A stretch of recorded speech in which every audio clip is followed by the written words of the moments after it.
Does anybody else feel like sometimes you're just completely overwhelmed by all of the ways that you're supposed to be marketing your business? CEOs, in this episode, I am sharing with you my top 15 marketing tips that are actually going to help you make money in 2024, and I cannot wait to dig into these with you. Thanks so much for joining me for the Wedding Pro CEO podcast. I'm your host, Brandee, and I'm a wedding pro just like you. Here's the thing. These 15 ideas aren't fluff. I took my very best marketing tips and I put them all into this one episode. Are you guys ready to get into it? Let's go. So number one is networking. Your local network are going to be the people who say things about you in a great light when you're not in the room. Having a great strategic network is a massive piece of why Blush, my planning company in Orlando, Florida, has been so wildly successful. Usually, networking events are either free if you're doing open houses or you're grabbing coffee with somebody, it's a minimal cost. You may have to pay an entry fee for bigger events like NACE or MPI, but I'm telling you, it's worth it. It's still the least expensive type of marketing that you're gonna do in your business, so this is important. Number two is to use automation. And with this one, I'm gonna take you right back to ManyChat.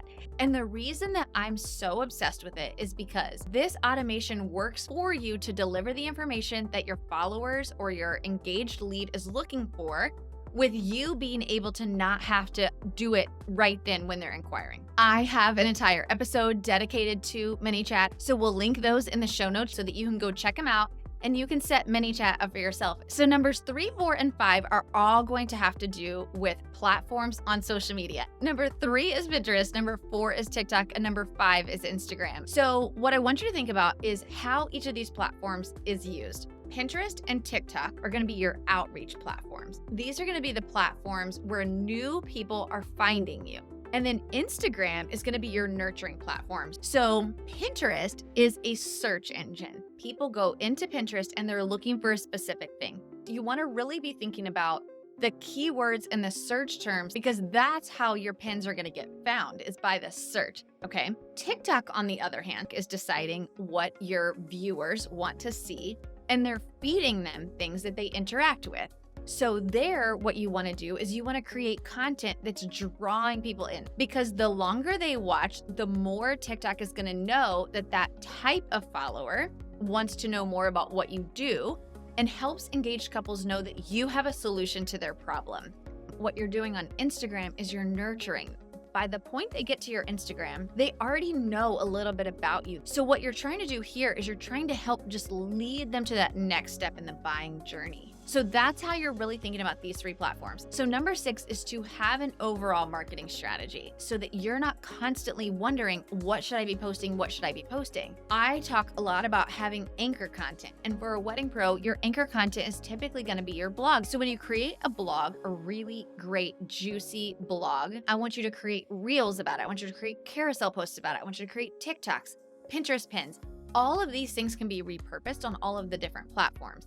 And if you want to understand a little bit more about how we use anchor content and what kind of posts you should be making, that's exactly what Social 365 is. It's going to teach you how to use social media strategically and gives you all of those prompts so that you never have to stare at a blank screen again. So if you're interested in grabbing Social 365, head over to the website. You can click down in the show notes below. Number 7 is a strong profile. An optimized profile is going to have keywords in it, so your name should actually be keywords that people are searching for. Sometimes we get creative and we want to say things like, I'm a wedding designer. However, most people are not searching for wedding designer. They're searching for wedding planner or wedding coordinator. And so you want to be really, really careful with the words that you're using there. And you want to say who you do it for, proving your expertise and helping them know that you're going to guide them along the way. These are all things that are so important for an optimized profile. Okay, number 8 kind of goes along with that one, and that's about having a fully optimized link in bio. If you ever DM me on Instagram, the first thing I do is I go to your profile and then I click your link in bio. The very first link in your link in bio should be how to work with us, book a consult, contact us, period, hard stop. If it's not, fix it now before you start this episode again. I'll wait.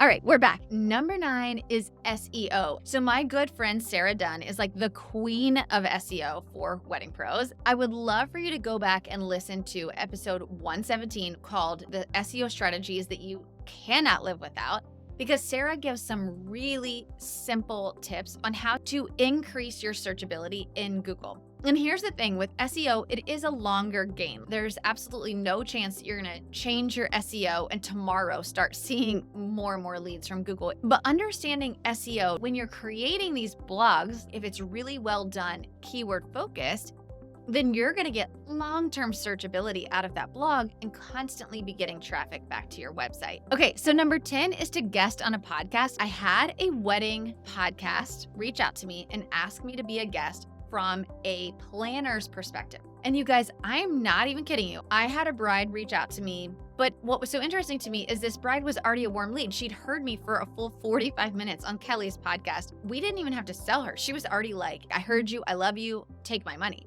Make sure you have a really strong pitch on exactly what you would want to share with their audience. And then make sure that you're always driving back to your Instagram. Like tell them to DM you and to start a conversation. Okay, number 11 is a really, really simple one. And this is just to get more Google reviews. You can set up this quick automation to just send an email to say, we loved being part of your wedding. We would love to collect a review from you. One thing I would give you as a tip is to let them know during the planning. You're letting them know it's going to be an automated email that comes. And again, it's passive. You set it up once and then let it run for you. And it's gonna help you so much as you're selling new clients. Number 12 is going back to our blogging strategy. And I talk all about this in Social 365. This is how to get guests to actually write blogs for you and vice versa for you to guest blog for them. So there's a couple of reasons this is helpful in your marketing. One, it's less blogs for you to write. Number 2 is that it's actually gonna help you to build your audience, because if you publish them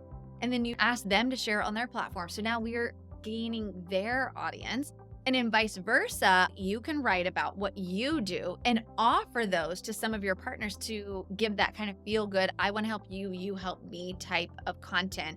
Number 13 may sound a little bit odd because we're talking all about marketing, and I'm going to talk about knowing your numbers. Once you can optimize your sales funnel and you know where your leads are coming from, you're going to want to just pour gasoline, like pour it on, understand the data, so that you can know what marketing is working for you, so that your revenue triples within a year. And now we're starting to see that profit. What we're talking about in number 14 is having 3 killer evergreen blogs. What evergreen means is that they would be useful today, tomorrow, and 5 years from now. In your link in bio, instead of having a link that just says, read our blog, if you had these 3 evergreen blogs there that hit a pain point for the people who are coming to your link in bio, that's always gonna be needed. That's what makes it evergreen, so you don't have to keep going back and changing it. The very last one is to create an email automation. CEO, listen to me. I think that all 14 of these marketing tactics should be done and in place before you start number 15. If you're doing the rest of these, your email funnel won't matter because you're not driving traffic into it. If you've already done 1 through 14, listen to number 15, okay? So number 15 is to create an email automation funnel. And that funnel is going to help you with follow-up because it's gonna keep emailing them every 3 to 5 days. Think about how many times a lead has reached out to you, you maybe even did a consult with them, and then all of a sudden they went ghost. Like 6 months later, they send you an email and they're like, we're ready to book. And the reason is because people inquire and then they get busy. And then when they are ready to start planning again, they reach out to the first pro they can remember talking to. If you have stayed at the top of their inbox because you've been sending them tips or songs, you've stayed top of list and they're going to reach back out to you. So if number 15 is part of something that you're excited about doing this quarter, I'm going to link Flowdesk for you. It's inexpensive. And actually, if you click the link that's in the show notes, you get 50% off of your first year. The templates are absolutely gorgeous, and we work in a very visually stimulated industry. So I always want pretty emails to go out. I carefully curated these 15 tips to really create passive and active ways to constantly be putting leads into your funnel.